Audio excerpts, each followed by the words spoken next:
गुरु गोरखनाथ जी को कोटि कोटि प्रणाम। गुरु मछिंद्र नाथ जी को करोड़ों बार प्रणाम। जय गोगा जी महाराज जी। गुरु गोरखनाथ जी के प्यारे प्यारे भक्तों, आज हम गोरखनाथ जी के गोरख पुराण के 8वें भाग का प्रारंभ करने जा रहे हैं, जिसकी शुरुआत होती है योगी मछिंद्र नाथ जी की यात्रा से, जो कि द्वारिका जा पहुंचते हैं और गोमती में स्नान कर श्री राम जी के दर्शनों के लिए अयोध्या धाम आ जाते हैं। वहाँ सरयू में स्नान करके श्री राम जी के दर्शनों के लिए वो मंदिर में पहुंच जाते हैं। उस वक्त पशुपति नामक राजा अयोध्या में राज्य करते थे। यह राजा भी सूर्यवंशी भगवान राम के ही वंशज थे और अपनी सेना के साथ मंदिर में भगवान के दर्शनों के लिए गए हुए थे। तब मंदिर के चारों तरफ बहुत ही ज़्यादा भीड़ हो जाती थी। उसी भारी भीड़ में मछिंद्र नाथ भी वहाँ पर राम जी के दर्शनों के लिए पहुँचे होते हैं। राम जी के दर्शनों के लिए इतनी सारी भीड़ को देख करके मछिंद्र नाथ जी अपनी बारी का यहाँ पर इंतजार करने लगते हैं। तभी राजा के कुछ अश्वरोहियों ने उन्हें रोक लिया और उनके साथ अपशब्द करने लगे। योगी को बहुत अपमान महसूस हुआ और ऐसा अपमान देखकर मछिंद्र नाथ जी को गुस्सा आ जाता है, परंतु वह शांत रहते हैं और सोचते हैं कि राज सेवकों के मुंह लगने से कोई लाभ नहीं है, सीधे राजा को ही सबक सिखाना चाहिए। इस प्रकार विचार करके उन्होंने स्पर्शास्त्र मंत्र जप कर और श्री राम जी का नाम लेकर भस्म को मंत्रित कर दिया। और उधर राजा ने जैसे ही पूजा करने के बाद अपने मस्तक को नीचे झुकाया, वैसे ही मछिंद्र नाथ ने उस भस्मी को राजा के ऊपर फेंक दिया, जिससे राजा का मस्तक पृथ्वी से ऊपर उठा ही नहीं। राजा के सर के उठाने की बहुत कोशिश की, लेकिन राजा का सर ऊपर उठ ही नहीं पाया। तब हार कर राजा ने अपने प्रधान को बुलाकर सारी घटना बता दी। प्रधान काफ़ी होशियार था। वह बाहर आया और घुड़सवारों से पूछने लगा कि यहाँ किसी ने किसी के साथ लड़ाई झगड़ा तो नहीं किया है, या किसी ने किसी साधु संत का अपमान तो नहीं किया, जिससे नाराज होकर किसी ने श्राप तो नहीं दे दिया। तभी वह दरवाजे के बाहर पहुंचते हैं और उसने योगी मछिंद्र नाथ को वहां पर देखा और उनको तुरंत पहचान लिया। तब योगी के चरणों पर गिर पड़ा और हाथ जोड़कर बोला, स्वामी आप दया कीजिए, आप दया करें, आप तो शांति के देवता हैं।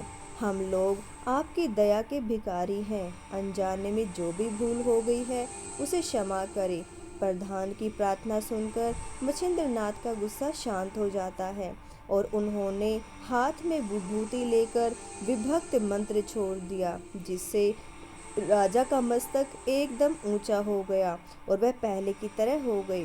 राजा के उठते ही प्रधान योगी के मस्तक नवाकर उनको शीश झुकाकर उनको प्रणाम किया और मंदिर में राजा के पास ले गए।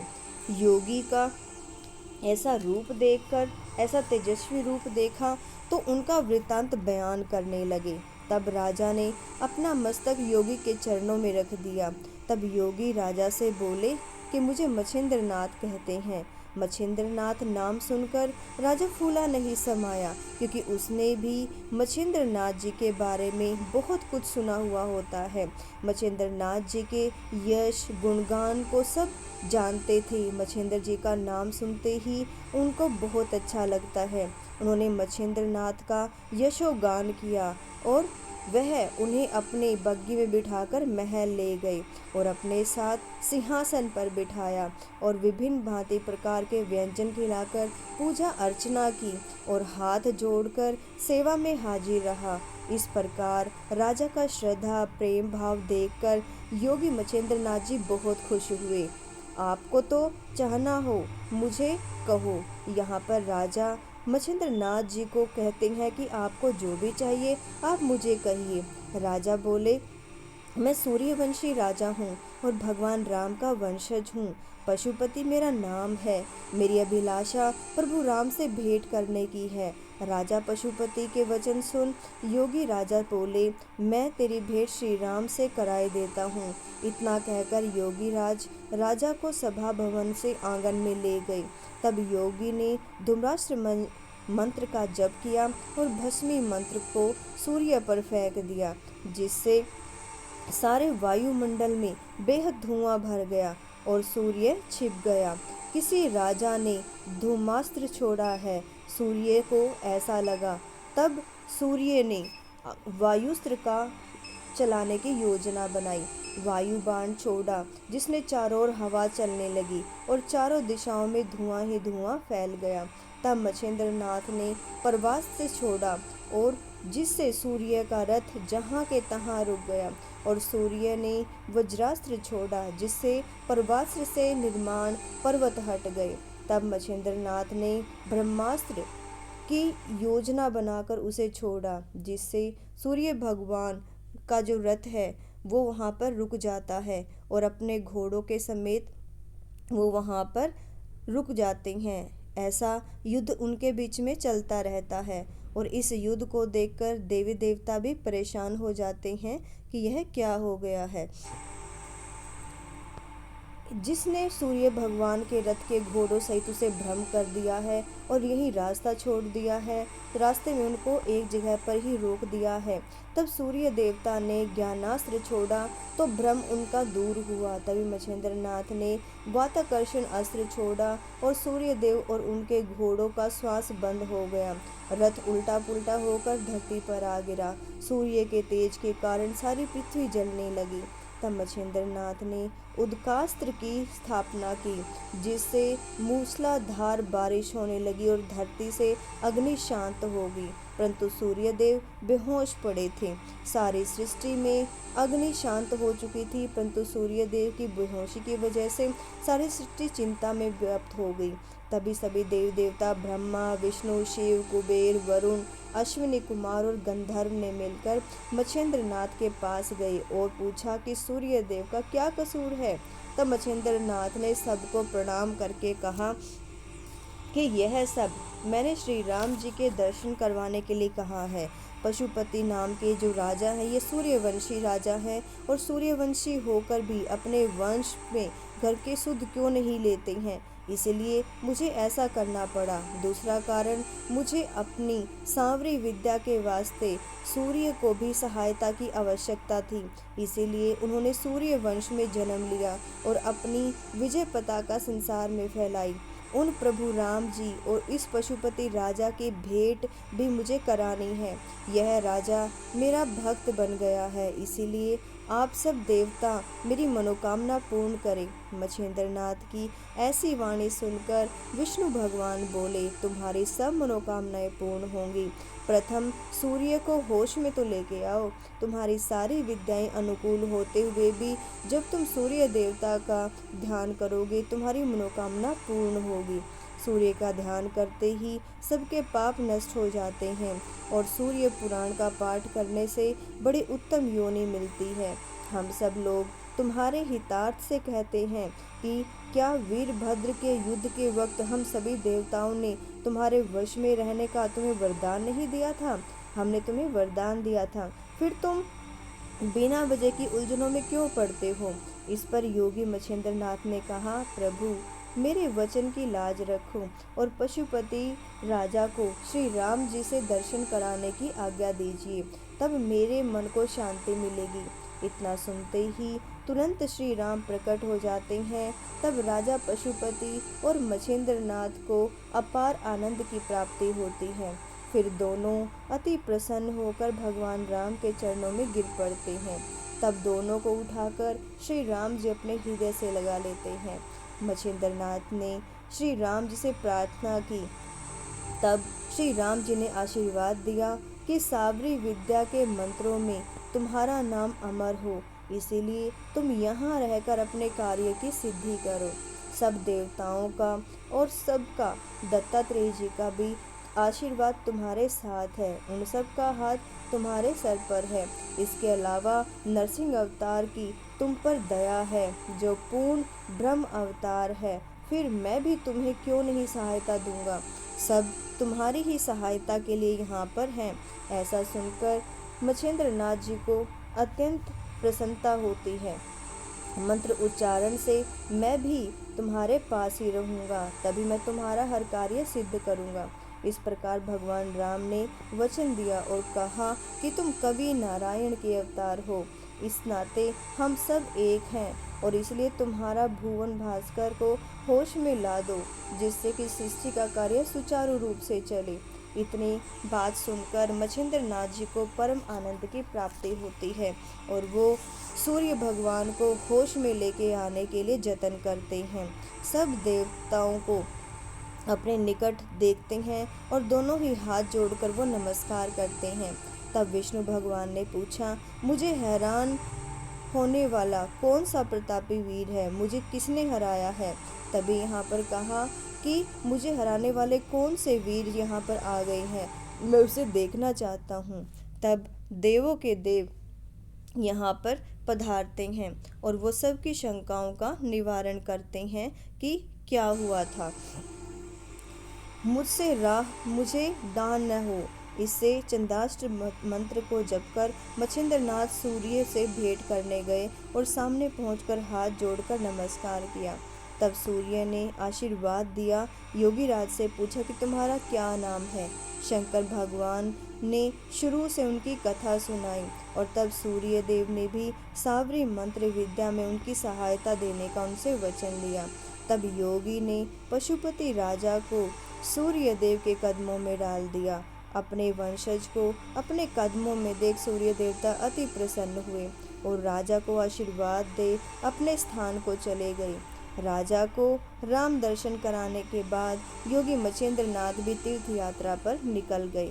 कुछ दिन के बाद गोरखनाथ जी को साथ में लेकर दोनों गुरु चेले तीर्थ यात्रा पर चल पड़े। यह दोनों दिन भर सफ़र करते और रात्रि में किसी मठ मंदिर में या पवित्र जगह पर आसन बिछाकर आराम करते थे। इस प्रकार सफ़र करते हुए ये उत्कल राज्य में पहुंच गए।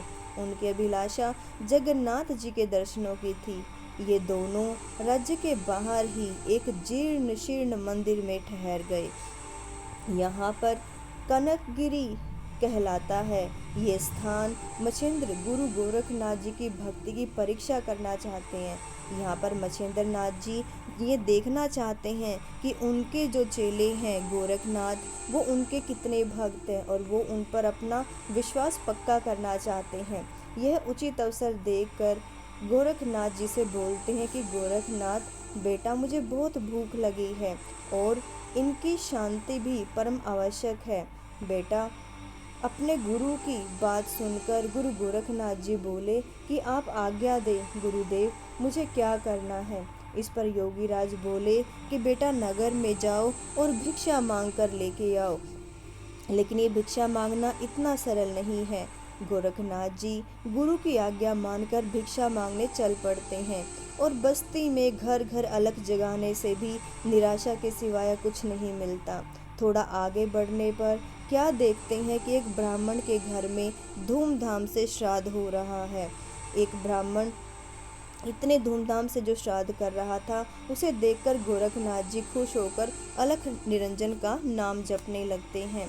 उनके ऐसे अलख निरंजन के नाम को देखकर उनका ध्यान भी गोरखनाथ जी की तरफ जाता है।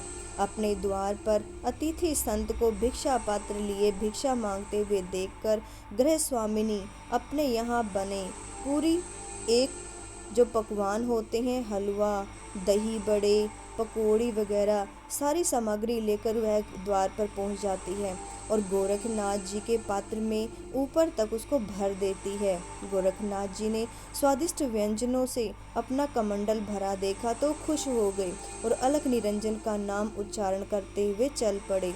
भिक्षा पात्र अपने योगी गुरु जी के सामने रख दिया और अपने शिष्य को पर्याप्त मात्रा में स्वादिष्ट पदार्थ लाया देखकर मछिंद्रनाथ जी बहुत खुश हुए और वह भोजन करने लगे और एक एक पदार्थ करके उन्होंने खाना शुरू किया और उनकी तारीफ की। उन्हें उड़द की दाल के दही बड़े बहुत ज़्यादा पसंद आए। भोजन समाप्त के पश्चात वह बोले, बेटा, वैसे तो सभी सामग्री बहुत स्वादिष्ट बनी है, लेकिन ये दही बड़े बहुत ज़्यादा स्वादिष्ट है। मेरा मन उन्हें खाने को हो रहा है। मैं चाहता हूँ कि तुम थोड़े से दही बड़े और वहीं से मांग कर लेके आओ। मेरा मन इन्हें और खाने को कर रहा है। तुम उसी द्वार पर जाकर 1-2 दही बड़े और मांग लाओ। अपने गुरु की आज्ञा का उल्लंघन न होना देने के लिए वो वहाँ से दोबारा दही बड़े मांगने के लिए चल पड़ते हैं और मन में विचार करते थे कि गृह स्वामिनी ने दही बड़े देने से इनकार कर दिया तो क्या होगा।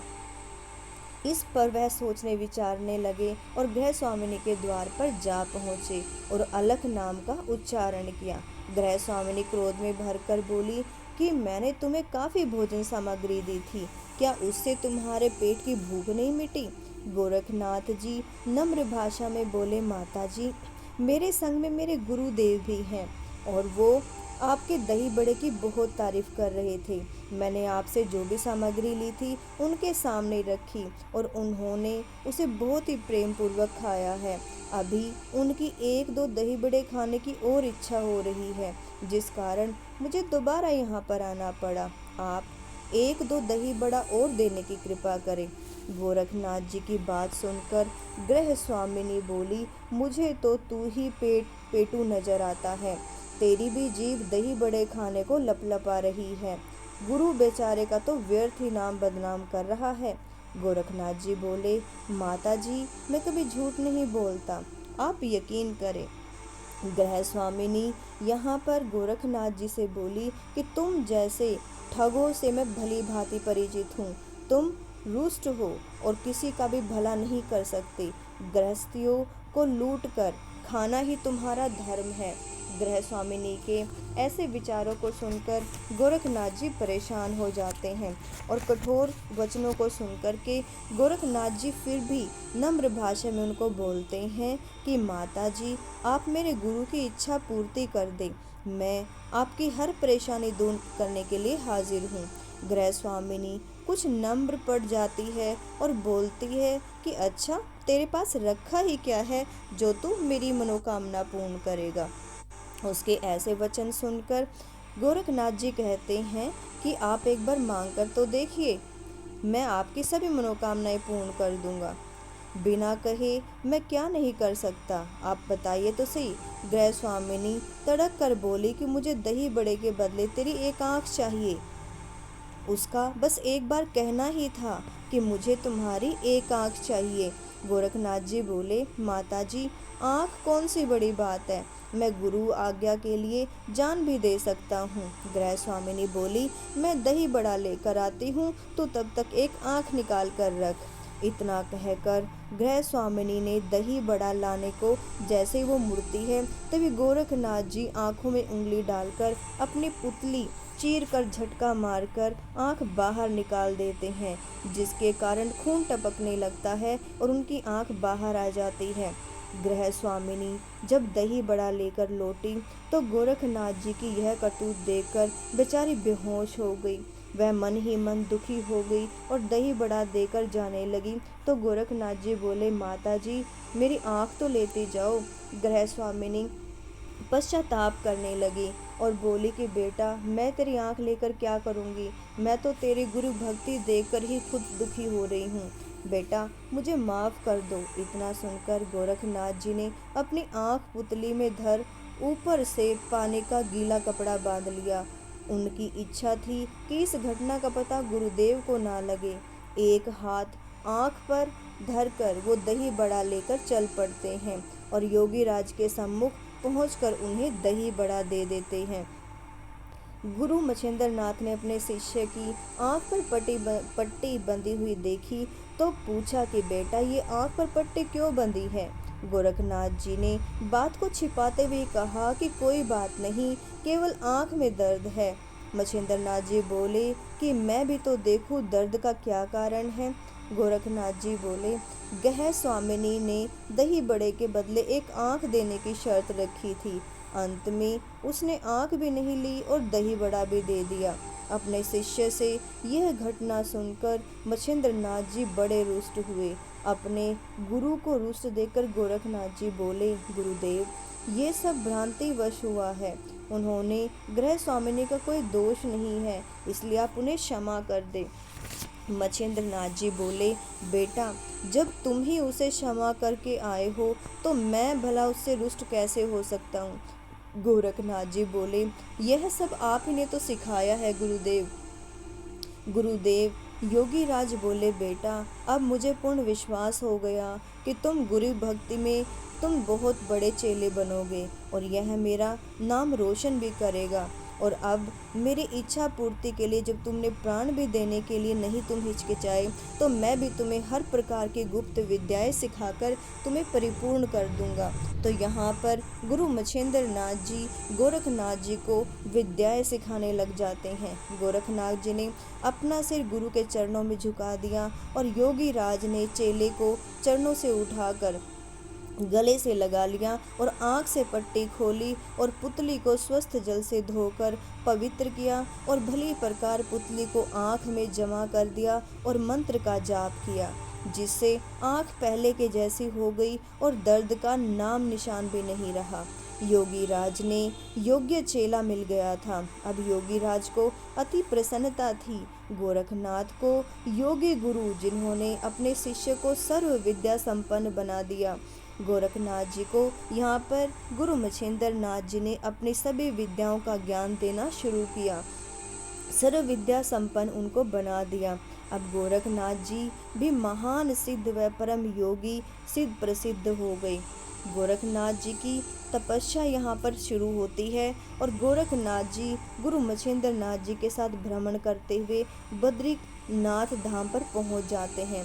गोरखनाथ सर्व विद्याओं में विद्वान हो गए थे और विधि विधान जानना भी परम आवश्यक हो गया था। इसीलिए भगवान शंकर को तपस्या द्वारा प्रसन्न करना, ऐसा विचार करके भी वो योगी राज के पास जाते हैं और उनसे तपस्या करने के लिए बोलते हैं। योगी राज बोले, बेटा गोरख, अभी तुम्हें शिव कृपा की आवश्यकता और बाकी है। उनकी कृपा के बिना तो सारी विद्याएं ही अधूरी हैं।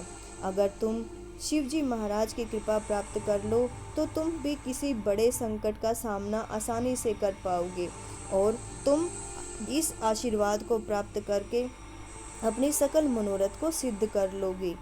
इस प्रकार गोरखनाथ जी तपस्या करने चले जाते हैं। आगे चलकर गहनी नाथ जी के जन्म से भी जुड़ी यहाँ पर कथा शुरू हो जाती है। कनकगिरी ग्राम में चलकर दोनों गुरु चेले चंद्रगिरी गांव में पहुंच जाते हैं।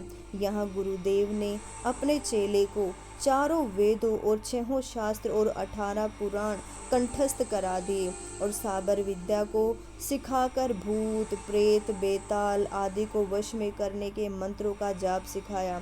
इसके अलावा देवी देवताओं के दर्शनों की विधि सिखाकर उनके दर्शन भी कराए और आशीर्वाद दिलवाए। इस प्रकार मछेंद्र नाथ जी ने अपने शिष्य को रिद्धि सिद्धि का स्वामी बना दिया और इस प्रकार देव देवताओं की दया गुरु गोरखनाथ जी पर भी प्राप्त हुई। गोरखनाथ जी को सभी देवताओं का आशीर्वाद प्राप्त हुआ और कभी कभी गोरखनाथ अपने गुरु के आदेश के अनुसार यात्रा भी करते और संत महंत योगी सन्यासियों की महिमा सुनकर अपरंपार आनंद प्राप्त करते। उनकी माया का पार कोई बिरला ही समझ सकता था। इन लोगों के चमत्कारों को देखकर देवताओं को भी प्रसन्नता होती थी। ऋषि मुनि भी समझ नहीं पाते थे, इसीलिए इंसान संतों की पूजा भगवान की पूजा के समान ही करते हैं। संत सच्चे संत माता पिता के समान ही भक्तों पर कृपा करते हैं। यह जनता से दूर ही दूर रहते हैं, जिससे उनकी साधनाओं में कोई विघ्न नहीं पड़ता है।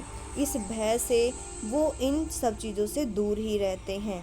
एक दिन का जिक्र है जब योगी मछेंद्र नाथ हाथ में भिक्षा पात्र लिए एक नगरी में भिक्षा मांगने गए और अपने शिष्य गोरखनाथ जी को आदेश दिया कि बेटा संजीवनी विद्या का पाठ करना और तुम संजीवनी विद्या को याद करना। याद करने का आदेश देकर गोरखनाथ जी को यहाँ पर मछेंद्र नाथ चले जाते हैं और गोरखनाथ जी गुरु के आदेश अनुसार संजीवनी का पाठ याद करने में तन मन से जुट जाते हैं। तभी गांव के कुछ निवासी कुछ बालक यहाँ पर तालाब के किनारे गीली मिट्टी में खेल रहे थे और सबके हाथों में गीली मिट्टी थी, जो एक दूसरे पर प्रसन्न होकर फेंक रहे थे और उधम मचा रहे थे। खेलने का आनंद लूट रहे थे। कुछ बालक एक दूसरे को गंदी गालियां भी बक रहे थे। आपस में मारपीट भी करते, जिससे कोई जोर जोर से रोता, कोई शोर करता, कोई तालियां बजाता और हंसता। बच्चों के ऐसे उधम मचाने से गोरखनाथ जी काफ़ी परेशान हो जाते हैं और बच्चों की शैतानी के कारण उनके पाठ वो याद नहीं कर पा रहे थे, उसमें विघ्न पड़ रहा था। तब वह पाठ याद करते करते ही साधना में लगे थे। उसी वक्त उन बालकों ने आपस में निश्चय किया कि मिट्टी की एक गाड़ी बनानी चाहिए, जिस पर मिट्टी का ही एक हाँकने वाला गाड़ीवान भी बैठा होना चाहिए। पर सबसे कठिन प्रश्न यह था कि गाड़ी बनाएगा कौन। उन्होंने तालाब से मिट्टी लेकर और आटे के समान छान लिया। गोरखनाथ जी के पास आकर बोले कि साधु महाराज, इस मिट्टी से हम लोगों के लिए एक गाड़ीवान बना दीजिए, जिस पर कि गाड़ीवान बैठा हो और गाड़ी भी हो। गोरखनाथ जी बोले, भाई मैं गाड़ी बनाना नहीं जानता, ये कहकर बच्चों को टाल दिया। परंतु धुन के पक्के थे वो बच्चे और बार बार गाड़ी बनाने की बात बोलकर साधु के पीछे पड़ जाते हैं। गोरखनाथ जी के पीछे लग जाते हैं कि हमें तो आप गाड़ी और गाड़ीवान बना कर दीजिए।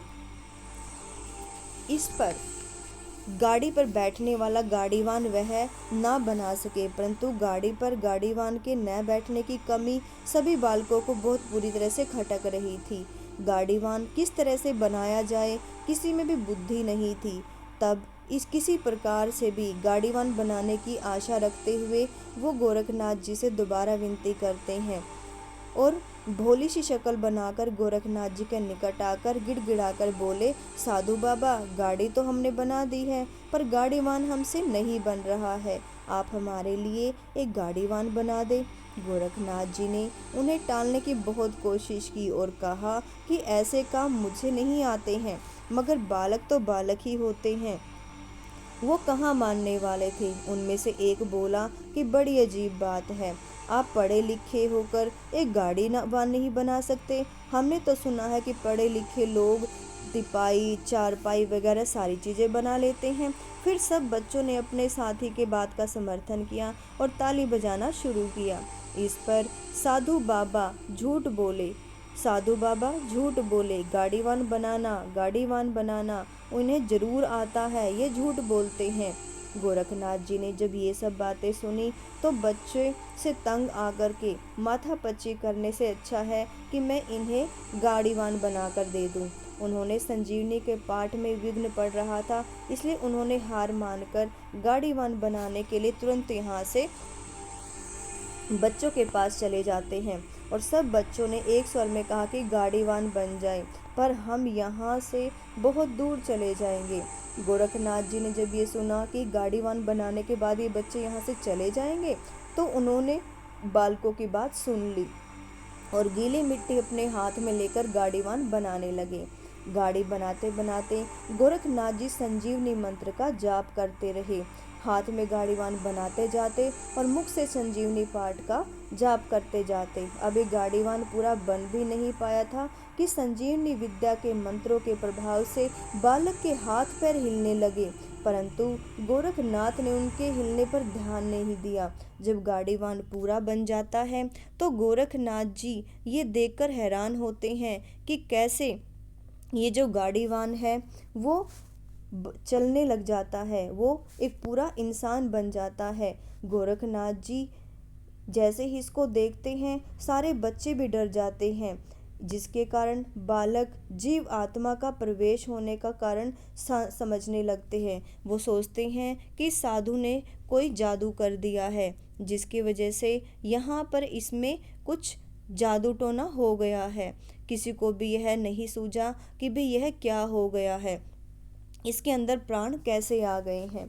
जैसे ही ये संजीवनी का जाप बराबर चलता रहता है, जिसके कारण बालकों में बालक में, वो जो बालक बनाया था, गाड़ीवान बनाया था, वो जो खिलौना गाड़ीवान था, वो जीता जागता एक छोटा बालक बन जाता है और उसके शरीर में हड्डी, मांस, रुधिर, प्राण सब आ जाते हैं। ज्ञान इंद्रियों का समावेश होने लगता है। वह रोता रोता बोला कि जय गुरु गोरखनाथ जी, जय गुरु गोरखनाथ जी। मिट्टी के पुतले को बोलता देखकर गोरखनाथ जी को काफी कौतूहल हुआ कि उसमें प्राण किस प्रकार से आ गए।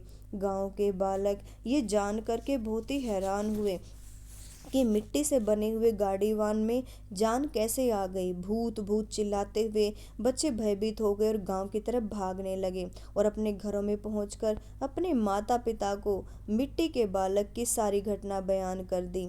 ऐसे अपूर्व घटना सुनकर गांव वासियों में काफी कौतूहल फैल गया। वो सोचने लगे कि ऐसा कैसे हो सकता है।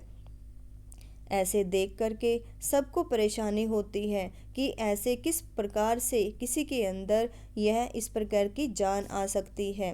ये सब देखने के बाद गांव वासी वहां पर पहुंच जाते हैं और इनके दर्शन करने लग जाते हैं। सभी नर नारियों में हंगामा मच जाता है। इस गांव में योगी मछेंद्र नाथ भी भिक्षा पात्र में भिक्षा लेने के लिए गए हुए थे। उन्होंने जब इस अपूर्व घटना को सुना तो फौरन समझ गए कि यह सब संजीवनी विद्या के मंत्रों का ही प्रभाव है, जिसकी वजह से इस पुतले के अंदर भी प्राण आ गए हैं। और दूसरी बात, क्योंकि गुरु मछेंद्र नाथ जी ही उनको संजीवनी का आशीर्वाद देकर आए थे और उनको बोला था कि तुम इसके मंत्रों का जाप करो।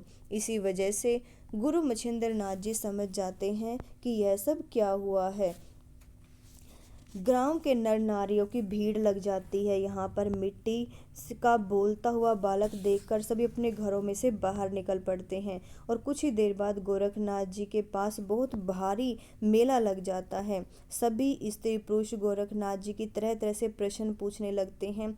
वह उत्तर देते देते दुखी हो जाते हैं। कुछ नारियां मिट्टी के संजीव जो गाड़ीवान था उसे मनोरंजन करने लगती हैं, क्योंकि प्यार से उसका सिर सहला रही थी तो कोई उसकी नाक पकड़कर हिला रही थी। बेचारे की छोटी सी नाक कितनी सुहावनी लग रही है, ऐसा कहती हुई उसके मुख को खोल रही थी, उसके दांत गिन रही थी, उसे देख रही थी। बच्चों की को तरह तरह से गोद में खिलाती और बालक गांव निवासियों के झुंड में घबरा जाता है और रोने लगता है। तब एक सुंदरी ने उसे गोद में उठाकर प्यार से अपने हाथ में पुचकारा और माथा चूमा। तब तीसरी ने बालक को छीनकर बोली कि तुमने बालक की क्या दशा बना दी है। यह कहकर उसने दूधी उसके मुंह में देकर हंसी खुशी बच्चे को दूध पिलाया।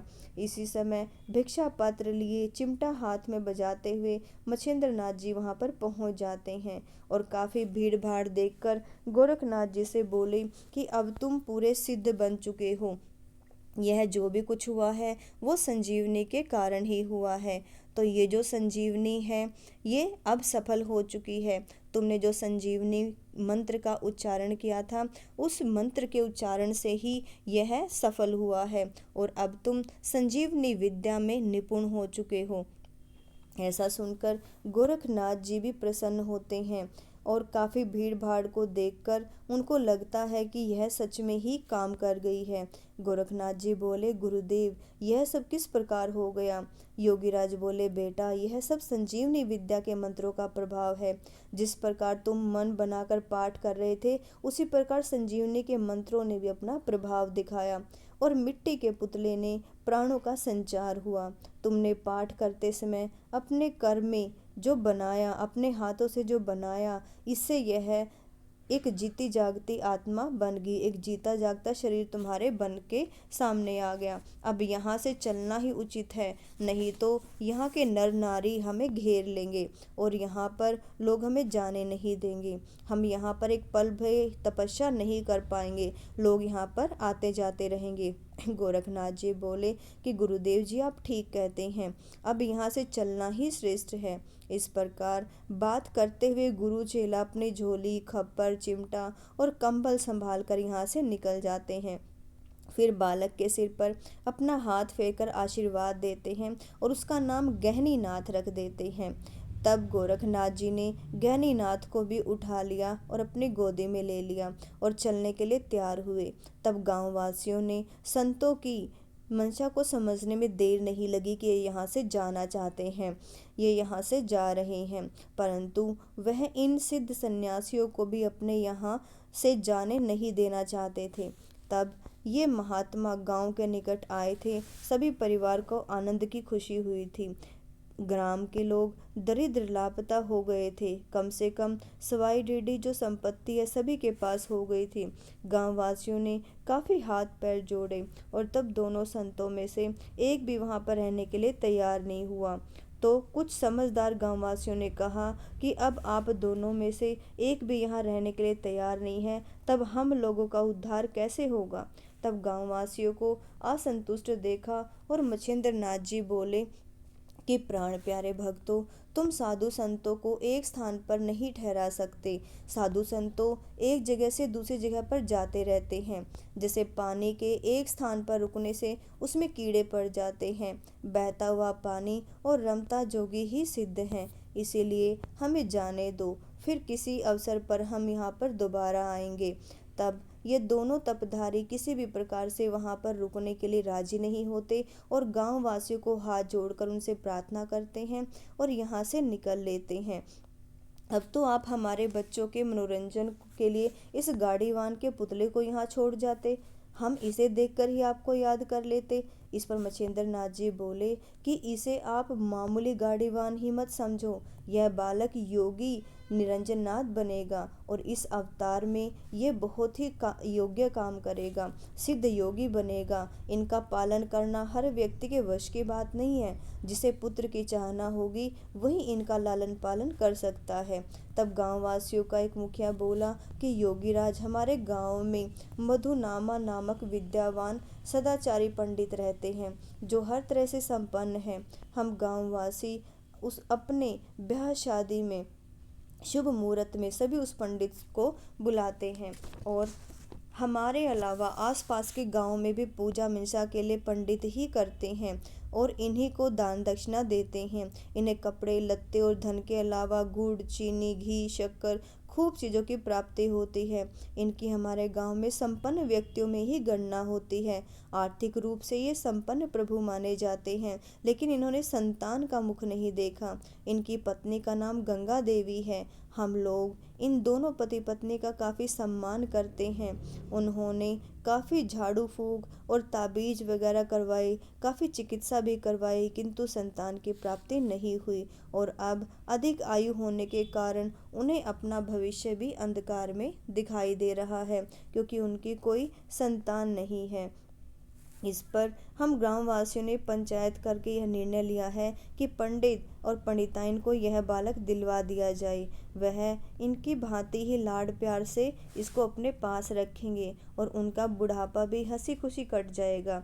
आपस में इस प्रकार निर्णय कर गांव के मुखिया ने कुछ सज्जन संत और पंडित जी घर जा पहुँचे और दोनों चमत्कारी संतों और मिट्टी का सजीव बालक होने की कथा सुनाई। और तब पंडित और पंडिताइन गंगा देवी की खुशी का ठिकाना नहीं रहा और दोनों अति प्रसन्न हो गए और तुरंत ही उन्होंने गांव निवासियों के पीछे ही हो लिए और शीघ्र ही योगीराज के सामने पहुंच गए, जहां बालक को लिए गोरखनाथ जी खड़े थे। दोनों पति पत्नी ने हाथ जोड़कर योगियों को प्रणाम किया और प्रार्थना की कि हम दोनों पति पत्नी ब्राह्मण जाति के हैं और बिना संतान के हमारा बुढ़ापा खराब हो जाएगा, अतः आप हमें ये संतान प्रदान करने की अनुमति दें। और बिना संतान हमारा बुढ़ापा कैसे कटेगा, तो हमारा घर गुजार भी कैसे होगा। गांव के सभी सज्जन पुरुषों ने उनकी सिफारिश की और ये कहा कि ये पुरोहित सद्गुण हैं और इन्हें इस खिलौने जैसे बालक को देकर संतान दुख से मुक्ति दिलाएं। ग्रामवासियों और मुखिया की बातें सुनकर मच्छिंद्र नाथ जी बोले कि पंडित और पंडितानी के दुख से हमें बेहद सहानुभूति है, परंतु यह इसे मिट्टी का बालक समझकर इसका लालन पालन ठीक ढंग से नहीं कर सकेंगे। इस पर दोनों पति पत्नी एक साथ प्यार से बोले कि क्यों लालन पालन नहीं करेंगे, हमें जब खिलौने जैसे बालक से प्यार है, हम लोग इनका लालन पालन जी जान से करेंगे और तन मन धन से करेंगे। योगी मच्छिंद्र नाथ जी बोले कि इसे मिट्टी का मामूली बालक मत समझो, ये बालक करभंजन नामक योगी का अवतार है और यह देवताओं का अंशी है। हम इस बालक को गहनीनाथ के नाम से जानेंगे और इस बालक को भगवान का अवतार समझकर पालना है। इससे आपके कुल का जो है वो भला होगा और घर पवित्र हो जाएगा। यह बालक बड़ा होने पर विश्व विख्यात योगी होगा और इस बालक के गुरु निर्वृति नाथ होंगे। जाओ इसे ले जाओ और प्रेम पूर्वक पालो। इतना कहकर मच्छिंद्र नाथ ने गंगा देवी को यहाँ पर ये बच्चा दे दिया और इस बच्चे को देने के बाद वो दोनों पति पत्नी बहुत खुश हो गए। अभिमंत्रित भस्म छिड़की और जिसके कारण गंगा देवी के हृदय से मातृत्व का जागरण हुआ और सतनों से दूध भी उत्पन्न हुआ। उसने तुरंत ही गहनीनाथ को स्तनपान कराया और मच्छिंद्र नाथ ने यहाँ पर बोले कि योगी राज आप निश्चिंत रहिए, हम इस बालक का लालन पालन बहुत अच्छे से करेंगे और अपने से ज़्यादा पहले हम इस बच्चे का पेट भरेंगे। इतना सुनकर मच्छिंद्र नाथ बोले कि चिंता तो हमें रत्ती भर भी नहीं है। अब अपने इस बालक को ले जाओ और संभव हुआ तो 12 वर्ष के बाद हम लौटेंगे और तुम्हारे बालक को उपदेश देंगे। इस प्रकार से दोनों गुरु चेला मच्छिंद्र नाथ जी और गोरखनाथ जी वहाँ से चल पड़ते हैं और गाँव वासियों ने सम्मान के साथ उन्हें वहाँ से विदा किया और बहुत ही खुश रही। बोलिए गुरु गोरखनाथ जी की जय, गुरु मच्छिंद्र नाथ जी की जय। इसी के साथ हमारा जो 9वां भाग है गुरु गोरख पुराण का वो समाप्त होता है। आगे हम अगली वीडियो में 10वें भाग का अध्ययन करेंगे। जय गुरु गोरख जी, जय गुरु गोरख जी, जय गुरु गोरख जी।